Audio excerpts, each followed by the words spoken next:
Modal verbs एक ऐसा topic जो मैक्सिमम स्टूडेंट को कंफ्यूज करता है। आज के इस इवेंट में मैं आप सभी को बताऊंगा मॉडल वर्ब्स के बारे में कि मॉडल जो है बेसिकली हम क्यों पढ़ते हैं और ये कैसे बना, क्या क्या इनके डाउट्स है जो काफी स्टूडेंट को कंफ्यूज करते हैं। कुछ रिसर्च बेस्ड कंटेंट यहां पे रहने वाला है और उम्मीद करता हूं बच्चे आज का जो सेशन है वो आप सभी को बहुत ज्यादा पसंद आने वाला है। सबसे पहले हम बात करते हैं कि मॉडल होते क्या है और इनको बनाया क्यों गया है और हम अपनी लैंग्वेज के अंदर इनको यूज क्यों करते हैं।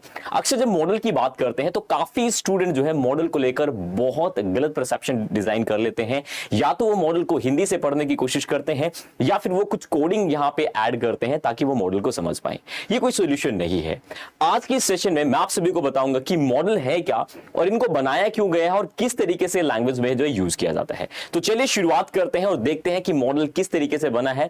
आज हम बात करेंगे ब्रूट लेवल की, जो इसका जो कोज रहा है स्टार्टिंग फेज, उसके बारे में हम बात करेंगे। तो चलिए शुरुआत करते हैं। सबसे पहले मैं आप लोगों को बताना चाहूंगा how to express moods in English, कि मूड को एक्सप्रेस करने का तरीका क्या हो सकता है, जिसको आप मॉडल कहते हैं। बेसिकली उस टॉपिक का नाम होता है मूड्स इन इंग्लिश।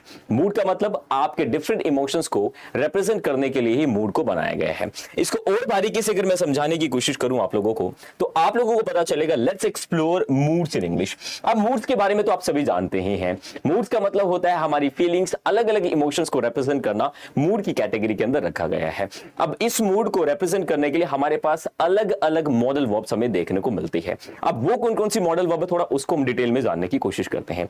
तो सबसे पहले मैं आप लोगों को बताना चाहूंगा, यहां पे क्वेश्चन आता है हमारा, why we use modal verbs in English, कि मॉडल वर्ब्स का यूज इंग्लिश में किया ही क्यों जाता है। हमें यह तो बताया गया है कि ये मॉडल वर्ब है, इसको इस तरीके से यूज किया जाता है, इसकी ये सिचुएशन रहती है, ये रूल रहते हैं और अगर कुछ नहीं होता तो हमें हिंदी के साथ चीजें ऐड करके सिखा दी जाती है। बट आज के इस इवेंट में मैं आप सभी के सामने जिस तरीके से भाषा को सीखा जाना चाहिए, क्योंकि मैं हमेशा कहता हूं English is very flexible language और हमेशा भाषा का मतलब होता है भाव। तो भाव के साथ अगर चीजों को समझेंगे तो वो ज्यादा आपके क्लैरिटी कहीं ना कहीं आप लोगों को देखने को मिलेगी। तो यहां पे अगर देखिए मॉडल बेसिकली क्या रिप्रेजेंट करता है, मॉडल का मतलब होता है मूड्स। तो मूड को अगर मैं इस बात को लिखने की कोशिश करूं, मूड्स, राइट, क्या मैंने लिखा है यहां पे मूड, और मूड मेरे बच्चे क्या बताता है यहां पे, जो आपके डिफरेंट, ध्यान से सुनिए, जो आपके यहां पे डिफरेंट इमोशंस को रिप्रेजेंट करता है। क्या बोला मैंने यहाँ पे, डिफरेंट इमोशंस को रिप्रेजेंट करने का काम हमारा क्या करता है, मूड्स करता है, ठीक है ना। तो डिफरेंट जो है मूड्स को जो है डिफरेंट मूड्स को रिप्रेजेंट करने का काम हमारी मॉडल वर्ब्स किया जाते हैं और अलग अलग मूड को रिप्रेजेंट करने के लिए अलग अलग मॉडल वर्ब हमें देखने को मिलते हैं। एग्जाम्पल के लिए यहाँ पे देखिए, ये बहुत ज्यादा कहीं ना कहीं पोटेंशियल को रिप्रेजेंट कर रही है, यहाँ पे बहुत ज्यादा खुश है, यहाँ पे बहुत ज्यादा नर्वस और यहाँ पे मूड स्विंग्स है। आप लोगों ने देखा होगा कि मूड स्विंग, इस वर्ड के बारे में आप अक्सर जानते होंगे। हाँ, हो सकता है कि आप लोगों के मूड स्विंग ना हो, क्योंकि ये कहीं ना कहीं लड़कियों में ज्यादा हमें देखने को मिलती है। तो मूड स्विंग का मतलब होता है बच्चे जब अलग अलग इमोशंस के अकॉर्डिंग आपके भावनाएं, आपके भाव बदलने लगते हैं, उसको मूड स्विंग्स कहा जाता है।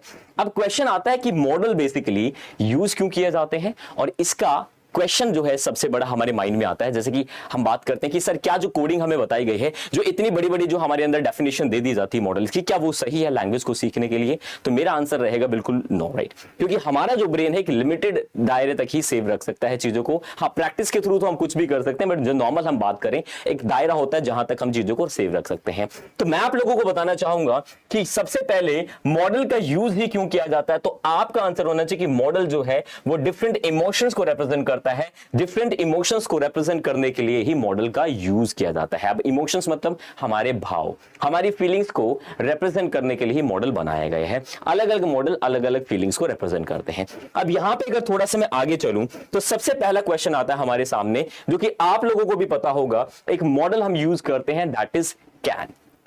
आप सभी ने सुना होगा। अगर मैं स्कैन मॉडल की बात करूं तो आप लोगों ने पढ़ा होगा कि कैन का यूज यहां पे किया जाता है, कैन का यूज वहां पे किया जाता है, ये सिचुएशन रहती है। और फर्स्ट ऑफ ऑल काफी लोग इसको कैन कहते हैं, सो मैं आप लोगों को करेक्ट करना चाहूंगा, this is not can, this is can, okay. So can इसको बोला जाता है। दूसरी चीज, आप लोगों को बहुत अलग अलग डेफिनेशन दे दी जाती है। एबिलिटी के लिए यूज करते हैं, कैपेसिटी के लिए यूज करते हैं, पॉसिबिलिटी के लिए यूज करते हैं, ये सिचुएशन के लिए यूज करते हैं, वो सिचुएशन के लिए यूज करते हैं। तो क्या कोई भी लैंग्वेज लर्निंग सीखने वाला वाला, भाषा को यूज करने वाला, क्या ये इतने रूल रेगुलेशन को याद रखता है? बिल्कुल भी नहीं। मैंने काफी रिसर्च किया तो मेरे को एक बात यहां पे पता चली कि सबसे पहले हम समझते हैं कि कैन होता क्या है। इस वर्ड को थोड़ा डिफाइन करूं तो दो चीजें हमारे सामने निकल कर आती हैं। सबसे पहला, आप इस वर्ड को जानने की कोशिश कीजिए। ये जो कैन वर्ड के इसके डिफरेंट डिफरेंट मीनिंग आप लोगों को देखने को मिलते हैं। पहला वर्ड, आप लोगों ने एक वर्ड सुना होगा, that is a beer can. क्या बोला मैंने यहाँ पे? A beer can. A beer can का मतलब क्या होता है कि एक जो बॉटल होती है जिसको हम कैन कहते हैं, आप लोगों ने ड्रिंक भी किया हो तो उसमें भी एक कैन होती है, आप लोगों ने कोल्ड ड्रिंक भी लिया तो वो कैन होती है, तो उसको अ बियर कैन करके बोला जाता है। दूसरा कैन का जो मतलब है दो तरीके से रिप्रेजेंट किया जाता है, एक होता है द कैन और दूसरा भी कहीं ना कहीं हमारा क्या होता है, द कैन को ही रिप्रेजेंट करता है। तो दो कैन की रिप्रेजेंटेशन यहां पे हमें देखने को मिलती है। एक और कैन हमें यहां पे देखने को मिलता है, उसको मैं थोड़ा बाद में डिफाइन करता हूं। अब ये समझोगे कि सिर्फ एक दो कैन का मतलब हमें समझ नहीं है, द कैन का मतलब इंग्लिश में क्या होता है। देखिए, एक का मतलब क्या होता है, ये आप लोगों को मूवीज में देखने को मिलेगा। अगर मैं बात करूं, द कैन का मतलब होता है यहां पे प्रिजन।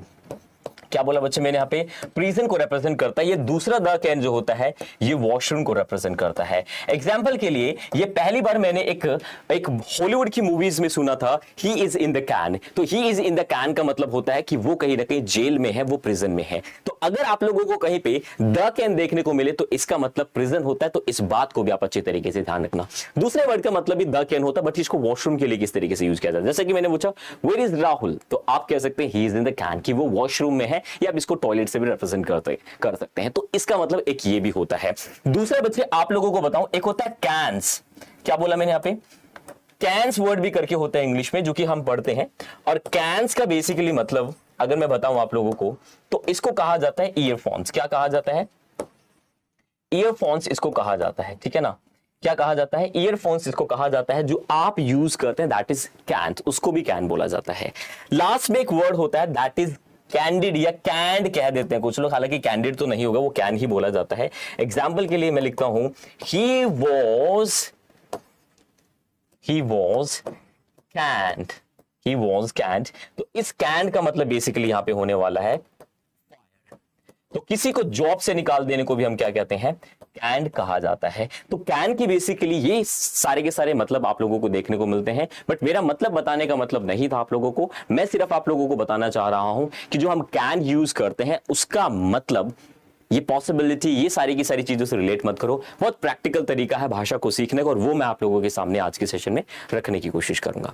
देखिए भाई साहब, तो कैन के बेसिकली ये मतलब हमें देखने को मिलते हैं। तो ये मत समझना कि कैन जो है बेसिकली वो एक ही मतलब होता है कि वो पॉसिबिलिटी, एबिलिटी को ही रिप्रेजेंट करता है। बिल्कुल भी ऐसा नहीं है। मैं कहता हूं कि इंग्लिश एक ऐसी भाषा है जिसके बहुत सारी एप्लीकेशन होती है। एक वर्ड की, एक सेंटेंस की बहुत सारी एप्लीकेशन देखने को मिलेगी, और इस यूज को इंग्लिश में प्रैग्मेटिक यूज कहा जाता है। जब एक वर्ड के मल्टीपल मीनिंग हो, एक वर्ड को अलग अलग तरीके से यूज कर लिया जाए, तो उसको इंग्लिश में कहीं ना कहीं pragmatic use of a word and pragmatic use of a sentence बोला जाता है। तो आई होप यहां तक आप लोगों को क्लियर होगा। तो ये कहीं ना कहीं हमें देखने को मिलती है। अब मैं आप लोगों को बताता हूं कि कैन का यूज कैसे किया जाता है।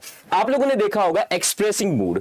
कैन जो है बेसिकली वो कहीं ना कहीं ये सारे के सारे सेंसेस को रिप्रेजेंट करता है, सारे के सारे इमोशंस को रिप्रेजेंट करता है। पहला सजेशन, दूसरा अथॉरिटी, तीसरा permissions, ability, capacity and possibility. मतलब this is ability and this is capacity नहीं, this is capacity and this is possibility. आप लोगों ने देखा होगा कि इन्हीं कैटेगरी पे कहीं ना कहीं कैन का यूज किया जाता है। बट मैं आप लोगों से पूछना चाहूंगा, क्या किसी भी स्टूडेंट को, क्या किसी भी लर्नर को ये सारी की सारी बातें यूज करते टाइम याद रहती है क्या?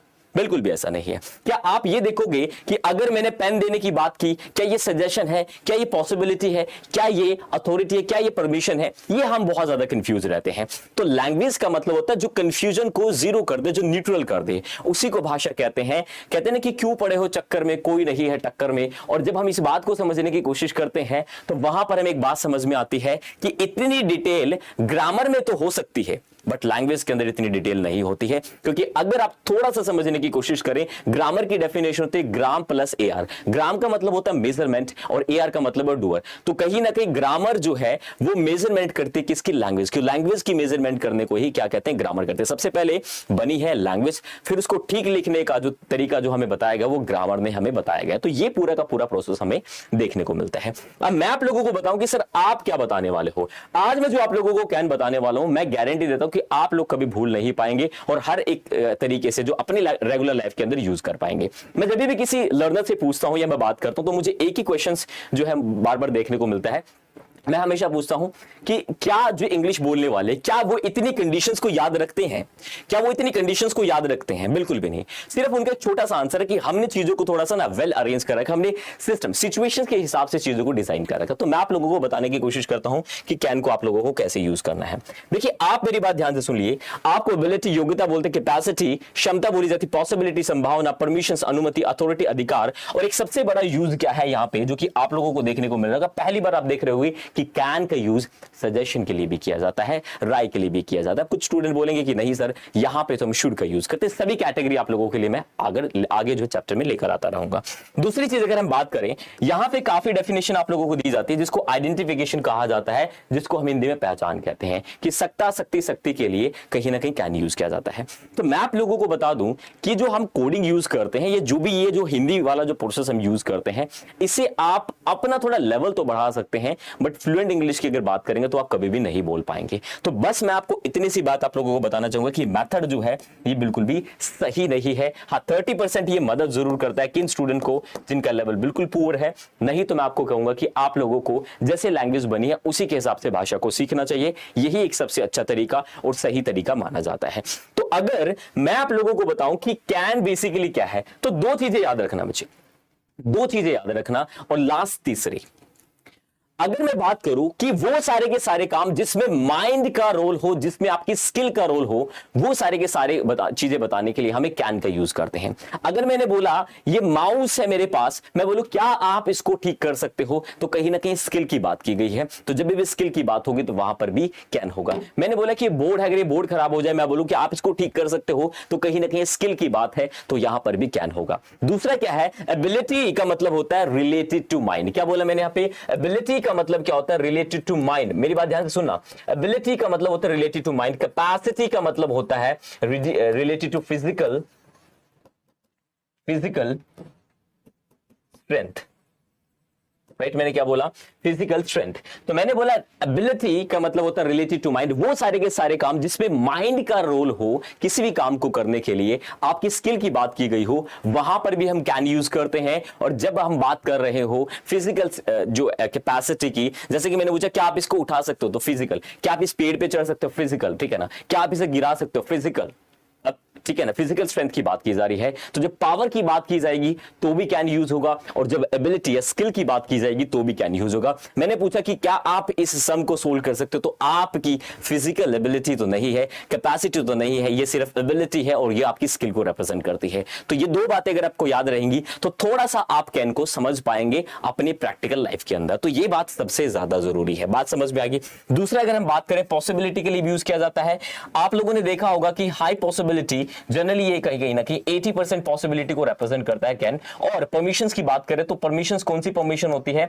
इनफॉर्मल परमिशन होती है, जो सिर्फ अपने से छोटे के साथ आप यूज कर सकते हैं, अपने से बड़ों के साथ नहीं, ठीक है ना। अथॉरिटी की बात करूं तो अधिकार के लिए, जैसे कि मैंने बोला कि जो मेरे फादर हैं वो मेरे घर पे कोई भी डिसीजन ले सकते हैं, मतलब उनको अधिकार है डिसीजन लेने का। लास्ट एक चीज लिखी हुई है सजेशन, मतलब राय। सजेशन की अगर मैं बात करूं तो काफी लोग कंफ्यूज हो जाते हैं सजेशन के सेंस में किस तरीके से यूज किया जाता है। जैसे कि मैं बोलूं, आपने बोला कि यार मेरा एग्जाम है, कहां पे एग्जाम है? देहरादून। अरे तुम्हारी तो मामा रहते, तुम तो वहां रह सकते हो, you can stay there, you can stay there. तो एक सजेशन है। तो जब भी हम ऐसी बात बोलते हैं यू कैन स्टे देयर, ये कैजुअल फॉर्म में बहुत ज्यादा यूज किया जाता है। तो ऐसी सिचुएशंस जहां पर आप अलग अलग तरीके से कैन का यूज करते हो, वो कहीं ना कहीं बहुत ज्यादा आप लोगों को देखने को मिलता है। देखिए, मॉडल जो बच्चे एक जो यहां पे टॉपिक है, वो एक ऐसा टॉपिक है जो मूड को रिप्रेजेंट करता है। और आप किसी भी बुक्स के अंदर देखोगे तो मूड को रिप्रेजेंट करना, मूड को एक्सप्लेन करना, that is not possible, right. अलग अलग राइटर ने, फॉरेन राइटर ने, इंडियन राइटर ने बहुत कोशिश की है मॉडल को समझाने के लिए, बट ये पूरा टॉपिक जो है मूड के अकॉर्डिंग काम करता है, आपकी सिचुएशंस के अकॉर्डिंग काम करता है। तो मैं हमेशा एक ही बात कहता हूं कि मूड और क्वेश्चन टैग ये ऐसे टॉपिक है जो आपकी ग्रामेटिकल सेक्शन में देखने को तो मिलेंगे आप लोगों को, बट ये कहीं ना कहीं टोटली सिचुएशंस के अकॉर्डिंग काम करते हैं। तो ये बात आप अच्छी तरीके से ध्यान रखिएगा। तो ये था मॉडल का हमारा एक कॉन्सेप्ट। अब बात करते हैं कि किस तरीके से इसको यूज किया जाए। तो माइंड का जब हम रोल होगा, जब माइंड की बात करेंगे तो भी कैन यूज किया जाएगा, और जब फिजिकल स्ट्रेंथ की ताकत की बात करेंगे तो भी कैन का यूज किया जाएगा, और एक जो सजेशन राय की बात करते हैं तो वहां पर भी कैन का यूज कर लिया जाता है, जो कि मैंने सिचुएशन बताई, इन सिचुएशन पे यूज किया जाता है। अब आपको और भी कुछ याद ना रहे तो आप तीन चीजें याद जरूर रखें, एक एबिलिटी, एक कैपेसिटी, जो कि मैंने बताया कि जब भी माइंड का रोल होगा तो कैन, जब फिजिकल कैपेसिटी का यूज होगा तो कहीं ना कहीं हम यूज करेंगे, फिजिकल स्ट्रेंथ का यूज होगा तो भी हम किसका यूज करेंगे, कैन का यूज करेंगे। इतना अगर आपको याद रह जाएगा तो आप चीजों को कनेक्ट कर पाएंगे। अब बात करते हैं कि आगे की पोर्शन को कैसे समझे। सर यहां पे एग्जांपल लिखे, he can solve this sum, ability. अब सम सोल्व क्यों करेगा, क्योंकि उसके अंदर एबिलिटी को अगर कौशल होगा तभी सोल्व कर पाएगा।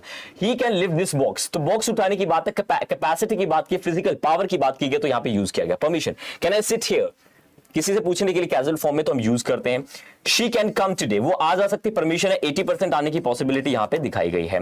My father can take any decision, मेरे फादर जो है वो कोई भी डिसीजन ले सकते हैं, उनको अधिकार है। यू कैन स्टे देयर, तो वहां पे रह सकते हो, जनरली सजेशन है, ये कैटेगरी पे यूज किया जाता है। बट अगर आप ये दो तीन कैटेगरी भी अगर याद रख ले तो कैन को, तो आप अच्छी तरीके से यूज कर पाओगे। इस बात को ध्यान रखना, आप लोगों को ये पॉइंट याद नहीं रखने कि जितने भी माइंड का रोल है वहां पे कैन, और जहां पे फिजिकल स्ट्रेंथ की यूज की जाएगा वहां पर भी कैन का यूज किया जाएगा। सिंपल बातों में आप इस तरीके से समझ सकते हैं। आगे बात करूं तो इसका बात आता है कि इसको समझे कैसे, तो जनरली कैन का use in model, in subject के साथ किया जाता है। Use of can, in subject के साथ भी कैन यूज करते हैं, उस सब्जेक्ट के साथ भी हम कहीं ना कहीं कैन को ही यूज कर रहे होते हैं। सबसे इंपॉर्टेंट पॉइंट है कि इसके स्ट्रक्चर कैसे बनाए। तो देखो जनरली अगर मैं बात करूं तो ये है क्वेश्चन हमारा, ड्रिल्स मेथड फॉर फ्लुएंसी। आपको क्या करना है कि आपको बोलना है, can you speak, can you watch और move, can you say it before, can you propose her, can you prepare cold coffee, can you crack UPSC exam, can you face this challenge, can you talk to her, talk to her father, can you jump from here, can you climb on this tree, can you unlock this computer। Reply करने के लिए बोल सकते हो yes I can speak English, yes I can watch her movie, yes I can say it before her, yes I can propose her, yes I can prepare cold coffee, yes I can crack UPSC exam. इसी तरीके से आपको बोलना है। Negative form के लिए आप can not लगाने की कोशिश करेंगे। हाँ ध्यान रखना, कैन नॉट को कभी भी स्पेस देकर नहीं लिखा जाता, इसको सेपरेट नहीं लिखा, इसको इकट्ठा ही लिखा जाता है। जैसे डू नॉट को लिखते तो वो कैटेगरी इसके अंदर नहीं आती है। अब बात करते हैं प्रॉपर स्ट्रक्चर पैटर्न की। तो क्वेश्चन बनाने का पैटर्न तरीका ये रहने वाला है कि क्वेश्चन बनेंगे, कैन यू, क्या तुम कर सकते हो, आई कैन, मैं कर सकता हूं, आई कैन नॉट, मैं नहीं कर सकता। कैन दे, क्या वे कर सकते, दे कैन, वे कर सकते, दे कैन नॉट, वे नहीं कर सकते। कैन वी, क्या हम कर सकते हैं, वी कैन, हम कर सकते हैं, वी कैन नॉट, हम नहीं कर सकते। कैन आई, क्या मैं कर सकता हूं, तुम कर सकते हो, यू कैन, तुम नहीं कर सकते, यू कैन नॉट। क्या तुम्हारे दोस्त कर सकते हैं, मेरे दोस्त कर सकते हैं, मेरे दोस्त नहीं कर सकते। ये हमारे कुछ स्ट्रक्चर पैटर्न है जिसमें आप डैश डैश में V1 करके यूज कर सकते हो। सभी के साथ क्या आएगा, V1 का यूज किया जाएगा। तो इस बात को आप अच्छे से ध्यान रखना। वर्ब की first form of the verb का यूज यहां पर हम यूज करेंगे, इस बात को ध्यान रखना। पूरी मॉडल के साथ हम वर्ब की फर्स्ट फॉर्म का यूज किया जाता है जिसको V1 हम कहते हैं। यहां पे समझ में आ गया होगा।